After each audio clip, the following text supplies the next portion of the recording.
¿Cómo están? Hoy quiero hacer una presentación muy especial, para la cual creo que es importante hacer una pequeña introducción.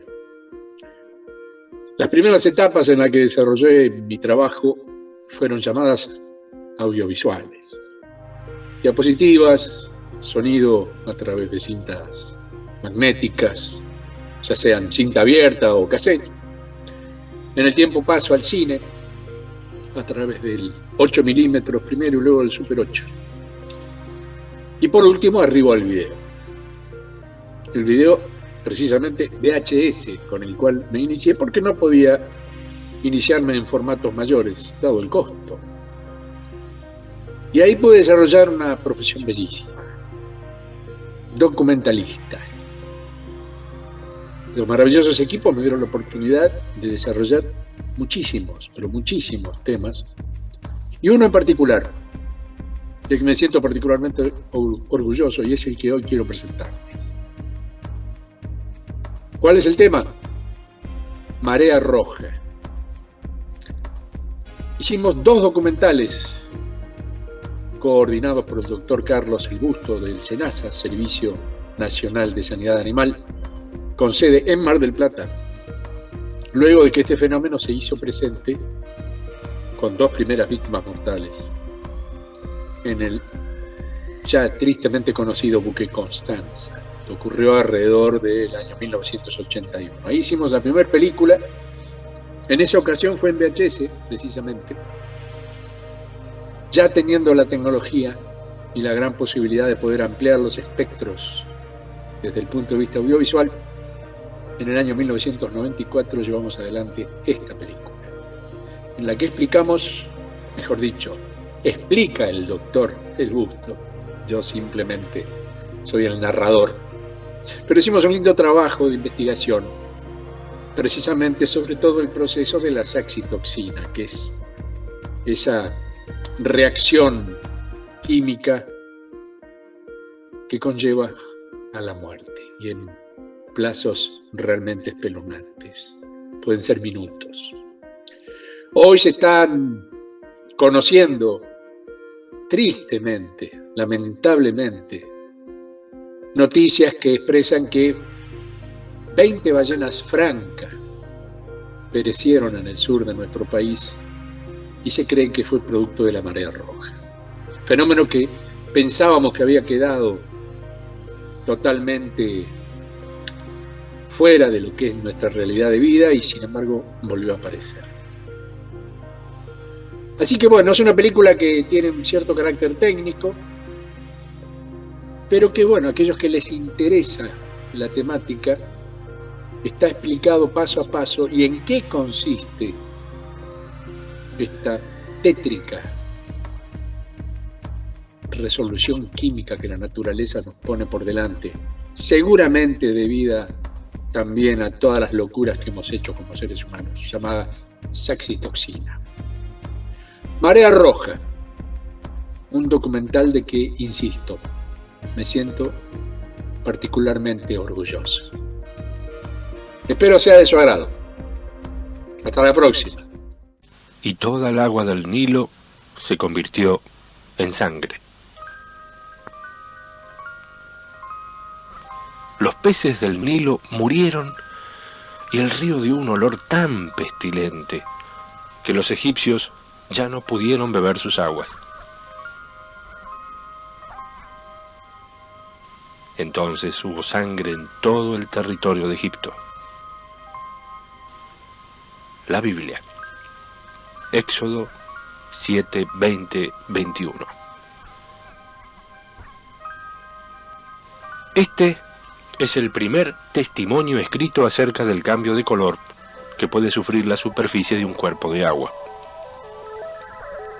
Sin embargo, es probable que las mareas rojas se hayan producido mucho antes de que existieran las palabras.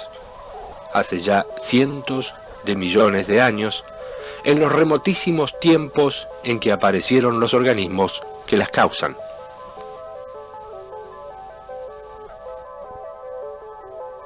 Según narra en sus Naufragios, Álvar Núñez Cabeza de Vaca, el México precolombino conocía el peligro de comer moluscos extraídos al comienzo del año, época de las mareas rojas.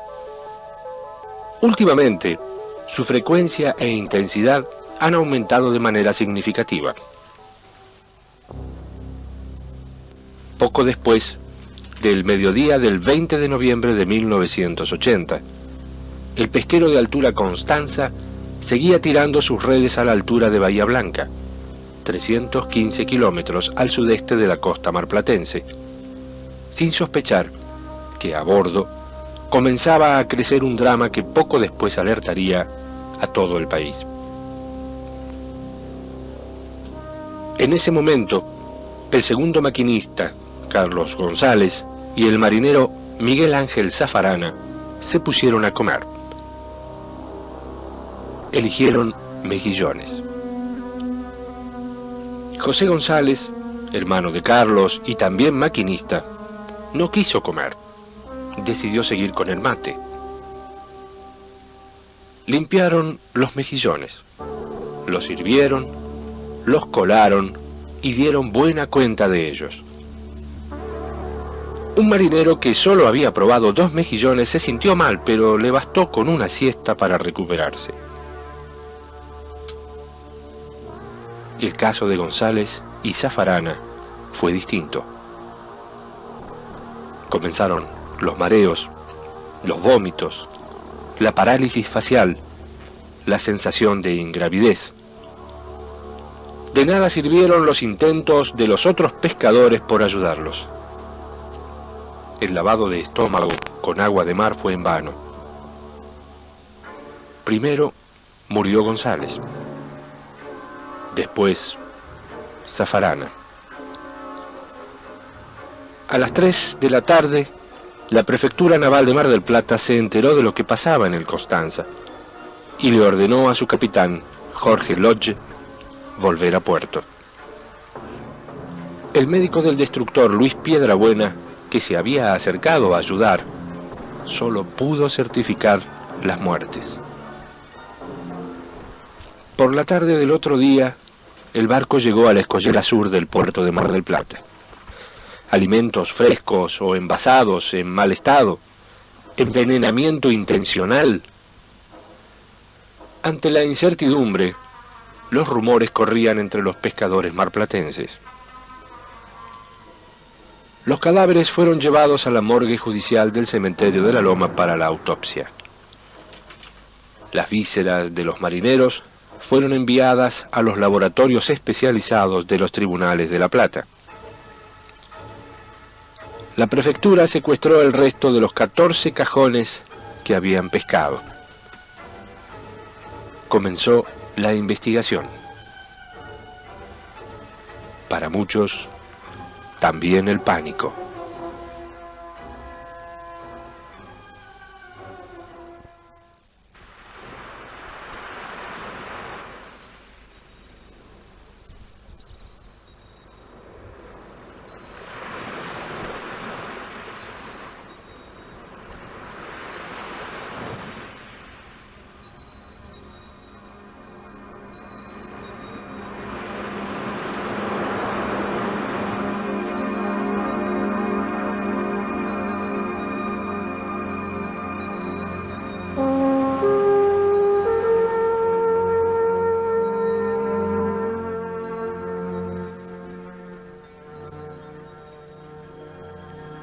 A raíz de este lamentable episodio, se detecta por primera vez en el país un brote de intoxicación producido por la toxina paralizante de los moluscos, vulgarmente llamada marea roja.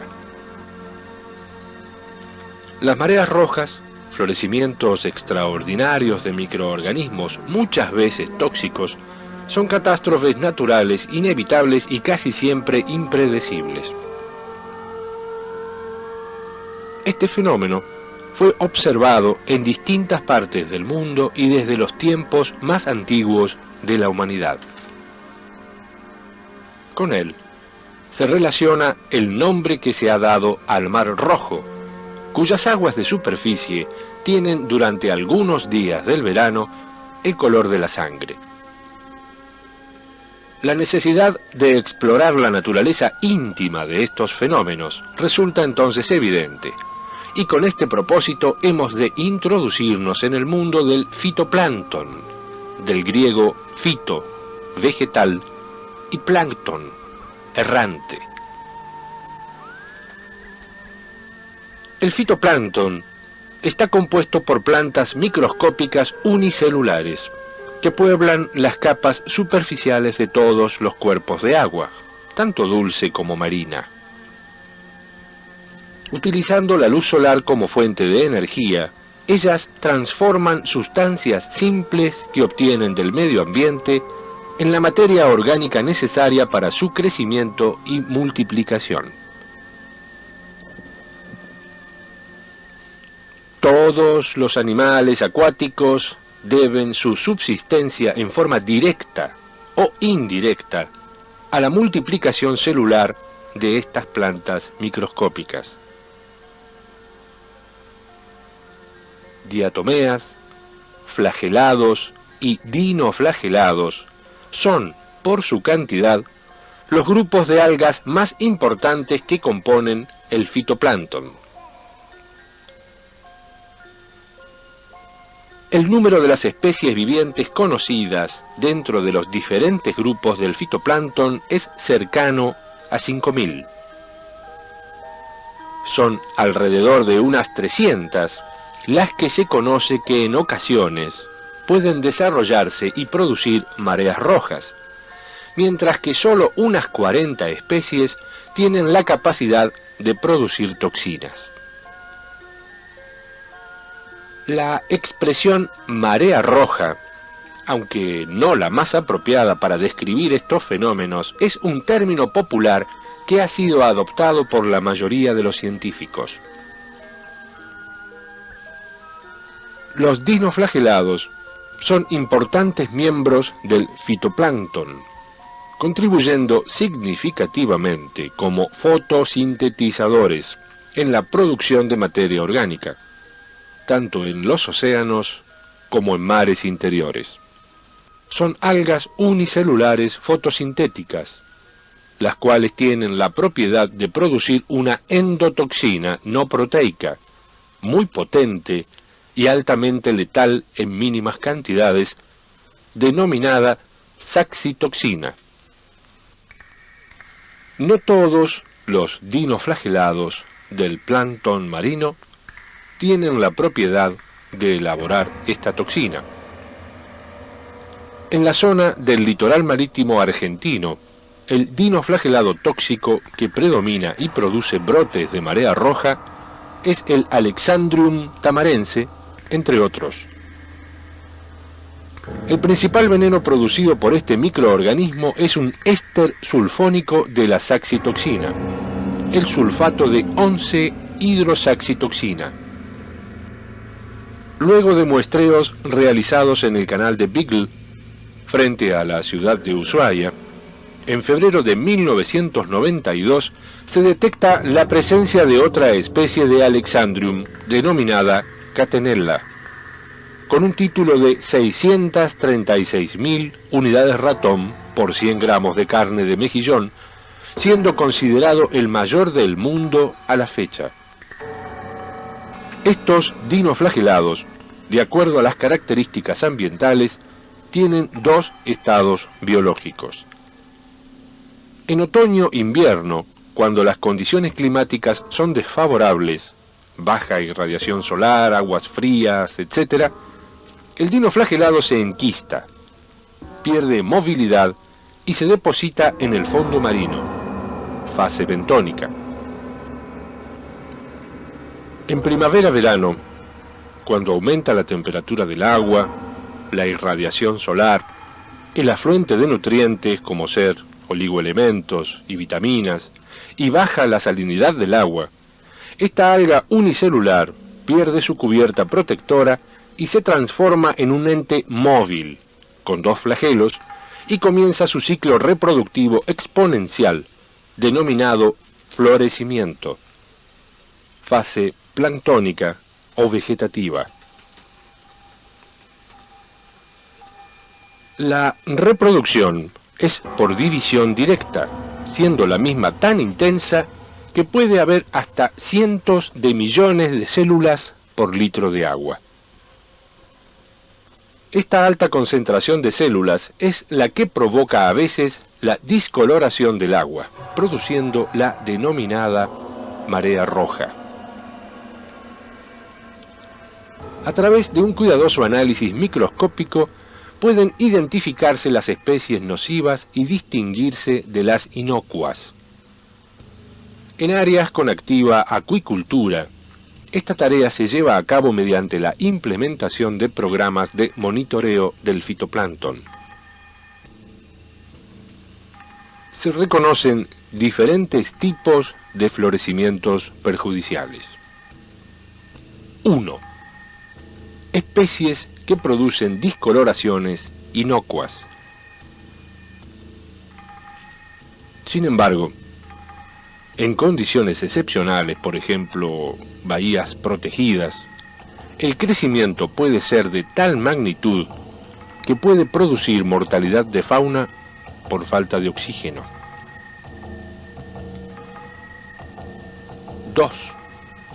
Especies que producen toxinas potentes y que a través de la vía de peces o bivalvos pueden llegar a humanos, causando una variedad de trastornos gastrointestinales y o neurológicos, tales como venenos paralizantes, venenos diarreicos, venenos amnésicos, venenos asociados a la ciguatera y venenos de cianobacterias. 3. Especies que no son tóxicas para humanos, pero nocivas para peces e invertebrados. Las mareas rojas producen la muerte masiva de organismos marinos por dos razones básicas.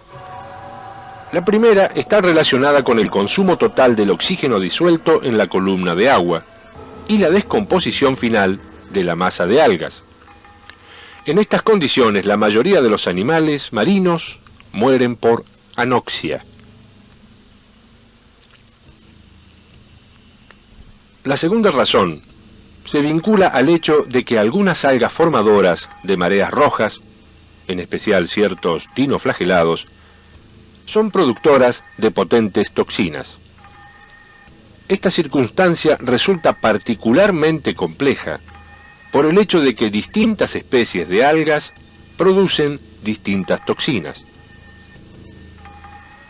Un grupo de especies de dinoflagelados, sobre todo el género Coniaulax alexandrium, produce uno de los venenos más poderosos que se conoce. Aunque el nombre genérico del mismo es el veneno paralizante de los moluscos, se reconoce la existencia de al menos 18 toxinas de este grupo. Los vertebrados son particularmente sensibles a estas toxinas y también lo son algunos invertebrados, pero este no es el caso de muchos moluscos bivalvos que se manifiestan extremadamente resistentes a ellas. Considerando, por ejemplo, la toxicidad por veneno paralizante de moluscos en el mar argentino, puede decirse que sí es un fenómeno endémico, puesto que a partir de su primera manifestación en el año 1980, se ha instalado e ido repitiendo anualmente. Aunque se conoce la intoxicación desde hace cientos de años, la saxitoxina no se aisló hasta el año 1957 por Shantz, a partir del mejillón de California y la almeja mantequilla de Alaska. La toxina pura es altamente higroscópica e incolora. Su estructura química fue establecida en 1975 por Shantz. El compuesto, que tiene un peso molecular de 372 y cuya fórmula es la que apreciamos en pantalla, es un alcaloide complejo que contiene guanidina. Investigaciones posteriores pusieron de manifiesto que no es un complejo simple, sino una mezcla de saxitoxina y análogos de la misma, goniautoxinas. La proporción relativa de estos varía según el tipo de dinoflagelado. Esta toxina, en su accionar, bloquea o reduce la corriente del sodio, pero no afecta a la salida del potasio durante la propagación del impulso nervioso. Los grupos guanidínicos de la molécula de saxitoxina pueden entrar en los canales del sodio y en algunos grupos adyacentes. Sobre la molécula pueden formar lazos con ciertas estructuras de la membrana para cerrar estos canales al movimiento del sodio. De esta forma, no se producirá la entrada de iones sodio al interior de la membrana celular. En consecuencia, se inhibirá la formación del potencial de membrana para la transmisión del impulso nervioso a lo largo del axón. Estas toxinas no se destruyen por el calor y son estables en medio ácido. No se conoce antídoto para las mismas y no generan inmunidad. Los moluscos bivalvos, mejillones, cholgas, almejas, berberechos y vieiras, entre otros, se alimentan a través de las filtraciones de agua del plancton marino, en su forma libre o quística, reteniendo los elementos sólidos. Cuando ingieren plancton tóxico, al digerirlo, acumulan la toxina sobre todo en el aparato digestivo, siendo su principal víscera el hepatopáncreas, como así también en branquias, gónadas, mantos y sifones, siendo el órgano menos tóxico el músculo aductor. Los mejillones acumulan más toxinas que otras especies, y aquellos tomados de zonas más profundas contienen sustancialmente más que aquellos tomados de superficie. El control de esta intoxicación es costoso. Los oficiales sanitarios de salud pública han adoptado dos sistemas. Uno, analizar los moluscos durante su recolección a fin de detectar la posibilidad de presencia de la toxina, o dos, prohibir la recogida de moluscos en aquella zona de la costa donde exista marea roja. Preparación de la muestra.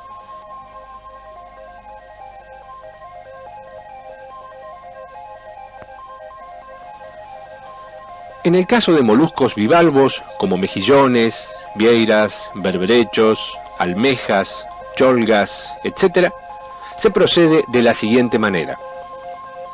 A. Lavar cuidadosamente el exterior del marisco con agua dulce. B. Se abre cortando el músculo aductor. C. Se lava el interior con agua dulce para eliminar arena y otras sustancias extrañas.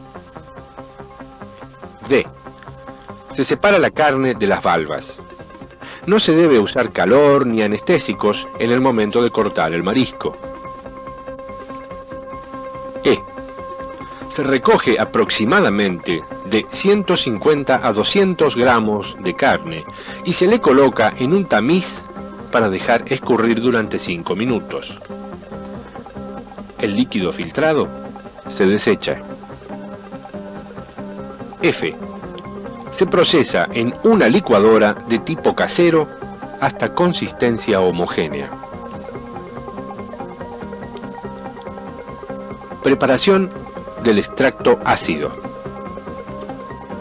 Se pesan 100 gramos del material bien mezclado en un recipiente adecuado resistente al calor.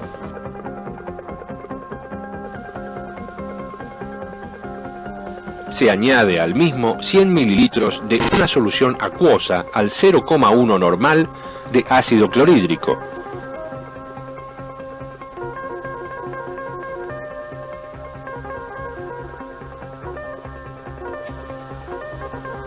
Se calienta la mezcla y se hierve suavemente durante 5 minutos.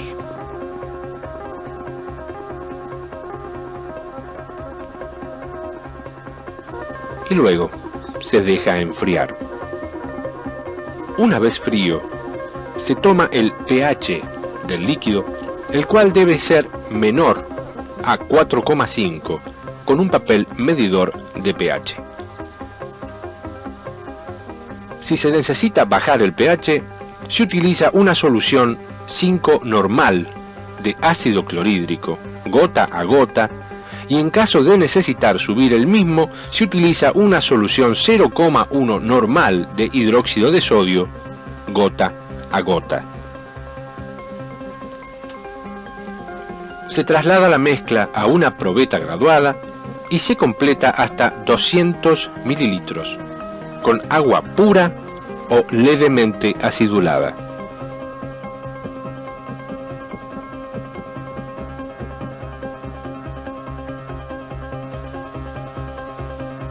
Se agita y se coloca en tubos de centrífuga. Se centrifuga la mezcla durante 5 minutos a 3000 revoluciones por minuto.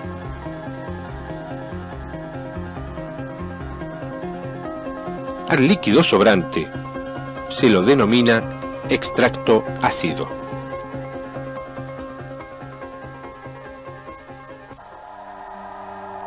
En cuanto a los gasterópodos, consultada la bibliografía internacional, se menciona que han intervenido en brotes de marea roja y o se han encontrado en ellos toxinas de dinoflagelados. Una gran variedad de moluscos puede ser vehículo de las toxinas. En atención a ello, se los puede dividir en dos grupos: los que se alimentan por filtración de agua y retienen dinoflagelados que contienen toxina, y los predadores, que no consumen directamente los dinoflagelados tóxicos, pero se alimentan con bivalvos. Si estos últimos se han convertido en tóxicos, el predador acumula la toxina. En los gasterópodos tóxicos, la mayor parte del veneno está contenido en la glándula digestiva. El resto del cuerpo, que es de naturaleza muscular, está libre de tóxico o en concentraciones pequeñas. Algunos casos de envenenamiento humano se han atribuido al consumo de caracoles marinos, pero es poco probable que los gasterópodos y otras especies de animales marinos carnívoros acumulen la toxina del mismo modo que lo hacen los mejillones y almejas, es decir, ingiriendo directamente los dinoflagelados tóxicos. Los caracoles de mar no son filtradores, pero por lo menos los perforadores se alimentan de otros moluscos y acumulan toxina al alimentarse de bivalvos tóxicos, lo cual ha sido confirmado experimentalmente. Debido a la permanente captura de gasterópodos, el Laboratorio Regional Mar del Plata, dependiente del GELAP, del Servicio Nacional de Sanidad Animal, comienza a fines del año 1986 con la búsqueda de veneno paralizante de moluscos en caracoles de mar, del cual no había hasta entonces antecedentes en nuestro país. Sobre el particular se trabaja con 3 especies: Adelomedon brasiliana, Pachysymbiola brasiliana y en especial con la Sidona angulata, por cuanto es la de mayor importancia en volumen de captura y comercialización. Realizados los primeros bioensayos, se constata que los animales inoculados con el extracto ácido presentan síntomas clínicos con parálisis respiratoria en su faz terminal que sugieren la presencia de toxina paralizante de los moluscos. Preparación del caracol. Se lava cuidadosamente la muestra con agua dulce. Se corta con un cuchillo al pie o parte muscular del mismo. Se lava nuevamente esta parte minuciosamente con agua dulce y cepillo, tratando de eliminar la mayor cantidad de limazo, baba o mucosa. Se deja escurrir y se procede a trozar en pequeños cubitos para facilitar el licuado triturado posterior del mismo hasta completar 100 gramos. Se lleva a una trituradora casera, agregando a la misma el caracol junto con 100 centímetros cúbicos de una solución de ácido clorhídrico al 0,1 normal. Se tritura hasta obtener una pasta homogénea. Posteriormente, se retira del vaso de la licuadora o trituradora utilizando una espátula para lograr la extracción total de la misma, agregando luego a modo de enjuague del vaso de la licuadora aproximadamente 15 centímetros cúbicos de solución ácida, y se lo deposita en un recipiente adecuado, resistente al calor, y se ajusta el pH. Luego, se sigue el mismo procedimiento que para los moluscos bivalvos. Prueba en el ratón. La determinación de la toxicidad de los moluscos se efectúa por la respuesta biológica sobre ratones. Los primeros que trabajaron con este método fueron Sommer y Meyer en el año 1937. Empleando un extracto ácido de moluscos, pH 3,0, 4,0, y establecieron que la unidad ratón es la cantidad de toxina necesaria para matar un ratón de 20 gramos de peso en 15 minutos. Finalmente, la Association of Official Analytical Chemists estandarizó el método de evaluación de toxicidad, la cual se mide en unidades ratón, fijando el tiempo de muerte entre los 5 y 7 minutos. Los ratones deben ser sanos, hembras de 19 a 21 gramos, de una estirpe utilizada para valoración sistemática, cepa CF1. Si los ratones pesan menos de 19 gramos o más de 21 gramos, se aplica el factor de corrección de masa del mismo que se busca en la tabla de Sommer. No se deben utilizar ratones que pesen más de 23 gramos. Y tampoco utilizarse los ratones más de una vez. Se inocula por vía intraperitoneal a cada ratón de prueba 1 mililitro de extracto ácido. Se anota el momento de la inoculación y se observan los ratones cuidadosamente para determinar el momento de la muerte, indicado por el último movimiento respiratorio. Tiempo de muerte. Se registra el tiempo de muerte con un cronómetro o reloj con segundero. Puede utilizarse un ratón para la determinación inicial, pero es preferible 2 o 3. Si el tiempo de muerte o el tiempo mediano de muerte de varios ratones es inferior a 5 minutos, se hace una dilución para obtener un tiempo de 5 a 7 minutos. Se utiliza para diluir solución fisiológica acidulada, pH aproximadamente 3. Si el tiempo de muerte de 1 o 2 ratones a los que se ha inyectado una muestra no diluida es inferior a 7 minutos, habrá que inocular en total a 3 ratones para determinar la toxicidad de la muestra. Si se necesitan mayores diluciones, se ajusta el pH de dilución añadiendo gota a gota solución de ácido clorhídrico 0,1 o 0,01 molar litro, hasta un pH de 2,0, 4,0, nunca más de 4,5. Se inocula a 3 ratones con la dilución que dé tiempos de muerte de 5 a 7 minutos. Cálculo de toxicidad. Para determinar la toxicidad en unidades ratón, se procede de la siguiente forma. Determinar el tiempo medio de muerte de los ratones, incluyendo a los sobrevivientes, y usando la tabla de Sommer, determinar el número de unidades ratón correspondiente. Si los animales de ensayo pesan menos de 19 gramos o más de 21 gramos, hacer la corrección para cada ratón y promediar utilizando la tabla de Sommer.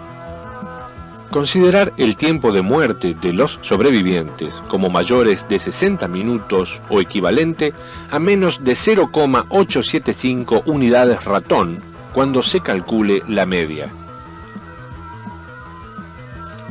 Se utiliza posteriormente el siguiente cálculo para determinar las unidades ratón. Valor tiempo muerte por factor de corrección de peso por 200 igual unidad ratón.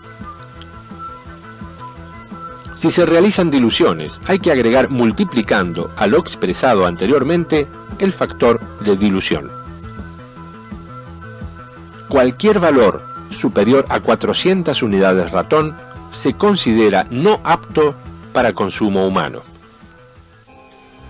Desde el año 1987 se realiza el chequeo diario de gasterópodos capturados en su mayor porcentaje en el litoral marítimo de la provincia de Buenos Aires, registrándose los títulos máximos en unidades ratón anuales que se detallan seguidamente.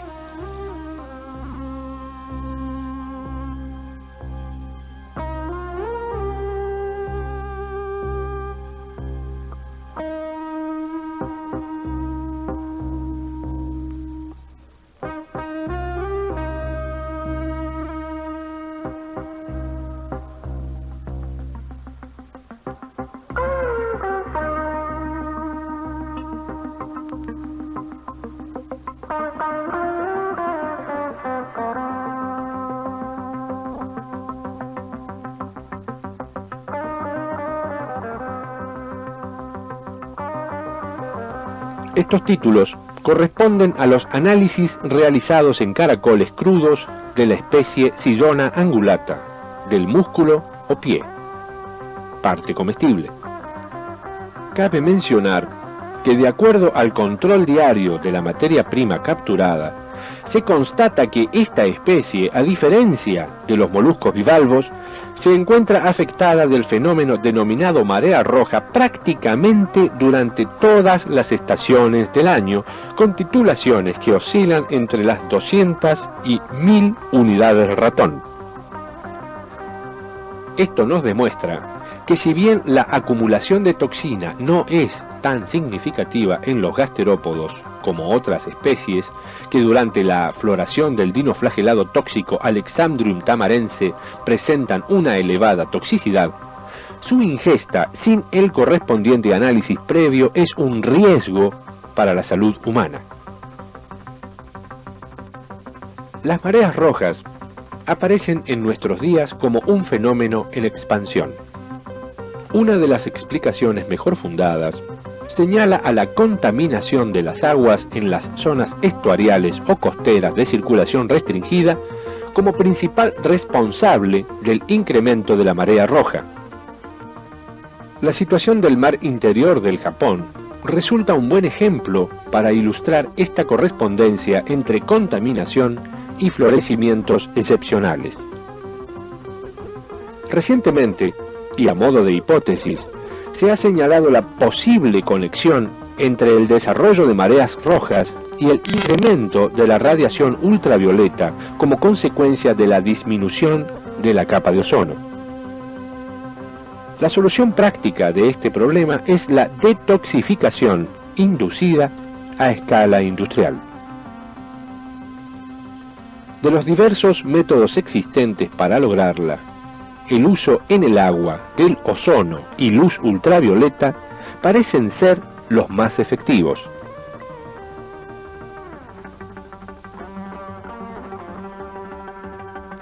Debido a su condición de fenómeno potencialmente letal, es imprescindible dar a difusión entre los profesionales médicos y la población en general sus características de endémico y estacional. También debería difundirse la importancia de las consecuencias sanitarias y económicas que acarrea. Ante esta necesidad, es prioritario coordinar acciones entre los diversos organismos nacionales, provinciales y municipales responsables de salud, educación y turismo, para efectuar un programa de educación para la salud adecuado a la región. Para concretarlo, dadas las características del fenómeno marea roja, deberán considerarse dos tipos de población que eventualmente puede estar expuesta: la población local y la población en tránsito o turística. Para la población local, debería desarrollarse un programa educativo que incluya divulgación a diferentes niveles. Por otra parte, la población en tránsito podrá prevenirse a través de un intenso programa de divulgación, el que estaría a cargo especialmente de la Dirección de Turismo del municipio, utilizando folletos, carteles, indicadores, etc. Síntomas de intoxicación.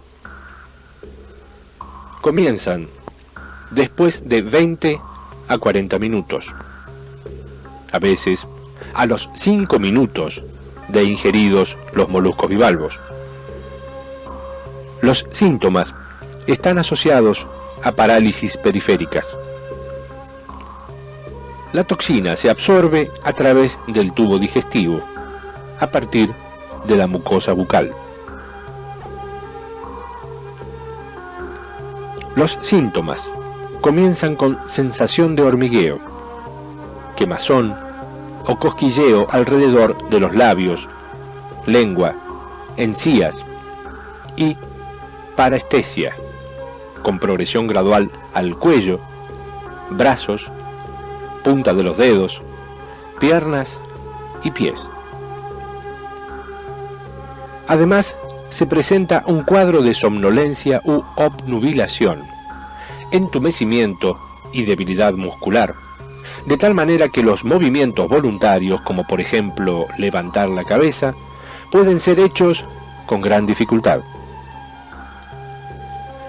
En estadios más graves de la intoxicación, aparece ataxia e incoordinación motora generalizada, acompañada en la mayoría de los casos por una sensación de liviandad, como si se flotara en el aire. Los reflejos son normales y activos. La mente permanece clara, aunque en casos más severos aparecen vértigos, andar tambaleante, sensación constrictiva en la garganta, dificultad en el lenguaje y afonía. Puede darse también postración, cefalea, incremento de la secreción salivar, taquicardia con pulso firme, sed intensa, disartria, difagia, transpiración, anuria y mialgias. Puede haber ligera hipotermia y a veces ceguera transitoria o visión borrosa. Vómitos, diarrea y dolor abdominal son síntomas inconstantes. La muerte se produce por parálisis respiratoria y colapso cardiovascular.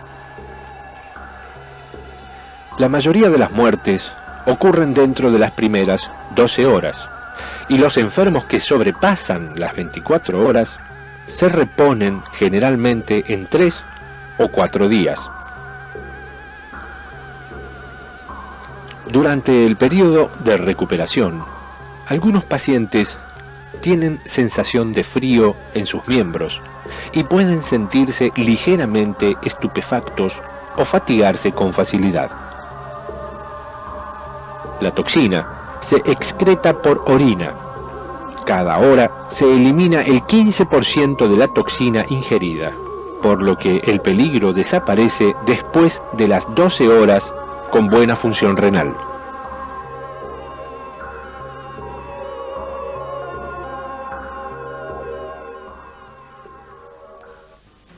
Usted debe saber que los moluscos bivalvos, mejillones, vieiras, berberechos, cholgas, almejas, ostras y gasterópodos, caracoles de mar, concentran veneno al alimentarse de plancton tóxico en ciertas épocas del año, volviéndose peligrosos para el ser humano si son ingeridos. La presencia de las toxinas no tiene ningún efecto significativo sobre los moluscos y o gasterópodos, no altera su aspecto, color, sabor, olor, etc., ni presenta ninguna modificación que permita diferenciarlo de los normales. El consumo acompañado de alcohol aumenta la absorción de la toxina. No se inactiva con el cocimiento y su actividad se incrementa con el agregado de medios ácidos como jugo de limón y vinagre. No se conoce antídoto para la misma y no genera inmunidad. Se trata de una enfermedad que se puede evitar analizando el producto antes de ser consumido. La toxina puede provocar, si no se recibe atención médica especializada en forma inmediata, la muerte por asfixia. Tratamiento: derivación inmediata a un centro de mayor complejidad con asistencia respiratoria mecánica, en caso de no contar con esta. Piense que el paro respiratorio se puede presentar antes de los 30 minutos de la ingesta del veneno. Hasta tanto se efectivice el traslado, efectuar lavado gástrico, forzar diuresis con hidratación y diuréticos y administrar soluciones alcalinas y atropina. Para prevenir esta intoxicación, sugerimos determinar la presencia de toxinas en los moluscos comerciales en forma diaria y o estratégica. Prevenir al consumidor sobre la adquisición e ingestión de estos moluscos por los distintos medios de comunicación ante la detección del fenómeno. Prohibir la comercialización y o elaboración hasta que se compruebe la inocuidad por inoculación sobre animales de laboratorio y o pruebas químicas complementarias.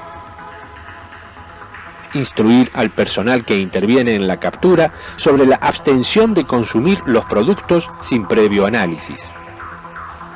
Exigir que los moluscos procedentes del exterior vengan avalados con certificados del país de origen que indique la inocuidad con respecto a la toxina paralizante de los moluscos. Es interesante acotar que en los Estados Unidos se permite la comercialización de moluscos que contengan 80 mg% de toxina. En Canadá, hasta 160 mg%, los que van a ser utilizados por la industria conservera, y en Italia hasta 40 mg% de toxina. En Argentina, se permite la comercialización de moluscos bivalvos y gasterópodos que no contengan más de 400 unidades ratón de toxina, según capítulo 23 del Reglamento de Inspección Decreto 4238 del año 1968 del SENASA.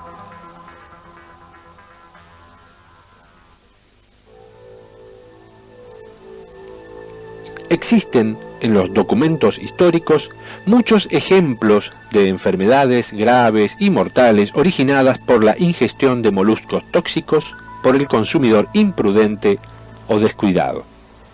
Se ha calculado que desde 1689 a 1977, alrededor de 1.440 personas se han visto afectadas por esta intoxicación en el mundo, muriendo al menos 232.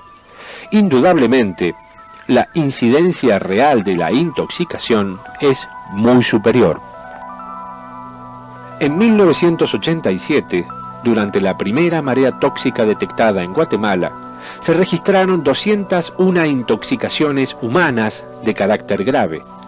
26 de ellas resultaron fatales.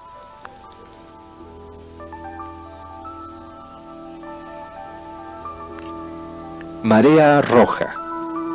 Es imprescindible reconocerla, determinar sus alcances y difundirla entre la población en general y el grupo médico en particular, jerarquizando su condición de potencialmente letal, sus características de epidémica con relación principalmente estacional y sus implicancias a nivel ecológico, sanitario y económico. Para lograrlo, es necesario interconectar a todos los entes involucrados de una u otra manera a la prevención, control, diagnóstico, tratamiento e investigación de la intoxicación por moluscos, de modo de coordinar laboratorios, establecimientos sanitarios y sus autoridades en un mismo plano informativo. Estar prevenidos significa salvar vidas humanas.